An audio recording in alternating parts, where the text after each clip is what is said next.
പ്രിയ കൂട്ടുകാരെ, ഞാൻ സിസ്റ്റർ അമ്മ പെരുമ്പനാനി മറ്റൊരു വീഡിയോയിലേക്ക്.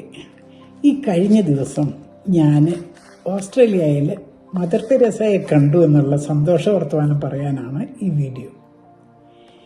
കുറേ കാലം മുൻപ് മദർ തെരേസ ഇന്ത്യയിലുള്ള ഒരു വിമാനത്തിൽ യാത്ര ചെയ്യുമ്പോൾ എയർ ഹോസ്റ്റസ്മാർ കൊണ്ടു കൊടുത്ത ഭക്ഷണം അത്രയും മദറിൻ്റെ ആ ബാഗിനകത്തേക്ക് നിക്ഷേപിക്കുന്നത് കണ്ടു. അടുത്തിരുന്ന ഒരാൾ ഇതെന്തെന്നുള്ള മറ്റ് ചോദിച്ചപ്പോൾ എൻ്റെ കുട്ടികൾക്ക് കൊണ്ടുപോവുകയാണ്, അനാഥ മന്ദിരത്തിലെ ബാലികമാർക്ക് കൊടുക്കാനാണെന്ന് മദർ പറഞ്ഞു. ഇത് കേട്ട് കുറേ പേരും കൂടെ മദറിന് പലതും കൊടുത്തു, പൈസയൊക്കെ കൊടുത്തു. മദർ ഒടുവിൽ പ്ലെയിൻ വിട്ടു പോകുമ്പം എയർ ഹോസ്റ്റസ്മാർ മിച്ചം വന്ന അത്രയും ഭക്ഷണ സാധനങ്ങൾ ഭംഗിയായി പാക്ക് ചെയ്ത് കാറിൽ കൊണ്ടെത്തിച്ചു കൊടുത്തു. മദർ അതുകൊണ്ട് പോവുകയും ചെയ്തു. ഈ ഒരു അനുഭവം പലപ്പോഴും എൻ്റെ മനസ്സിൽ വരാറുണ്ട്. ഈ കഴിഞ്ഞ ദിവസം മകൻ എന്നെയും കൂട്ടി ഇവിടെ ഒരു ഷോപ്പിംഗ് സെൻറ്ററിൽ പോയി.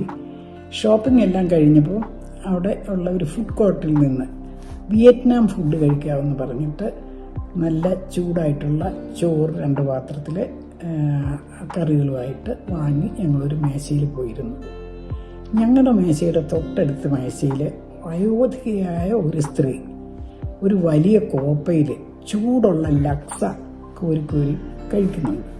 നല്ല തണുപ്പുണ്ട്, സുഖകരമായിട്ട് അവർ ആസ്വദിക്കുന്നുണ്ടെന്ന് എനിക്ക് മനസ്സിലായി. അവരുടെ അടുത്ത മേശയിലിരുന്ന് ഞങ്ങൾ 2 പേരും കുറച്ച് കഴിച്ചപ്പോഴേക്ക് എനിക്ക് വലിയ സുഖമായിട്ട് തോന്നിയില്ല. എനിക്ക് മതി എന്ന് പറഞ്ഞ് ഞാൻ നിർത്തി. മകനും കഴിച്ചില്ല. ഈ 2 പ്ലേറ്റും കൂടെ വേസ്റ്റ് ബാസ്ക്കറ്റിലേക്ക് കൊണ്ടിടാമെന്നുള്ള മട്ടിൽ ഞങ്ങളതൊരു ട്രേയിലേക്ക് ഒതുക്കി വെച്ചു. ഉടനെ തന്നെ ഒരു സപ്ലയർ വന്നത് എടുത്തുകൊണ്ടുപോയി. ഈ സ്ത്രീ വേഗം അവിടെ നിന്ന് എഴുന്നേറ്റ് വന്ന് എൻ്റെ മകനെ തൊട്ടു വിളിച്ചിട്ട് ആവേശത്തോടെ പരവേശത്തോടെ പറയുകയാണ്, നിങ്ങൾ എന്തിനാണ് ആ ഭക്ഷണം വേസ്റ്റ് ചെയ്യുന്നത്? നിങ്ങൾ ചെയ്തത് തെറ്റായിപ്പോയി. ഭക്ഷണം വേസ്റ്റ് ചെയ്യാനുള്ളതല്ല.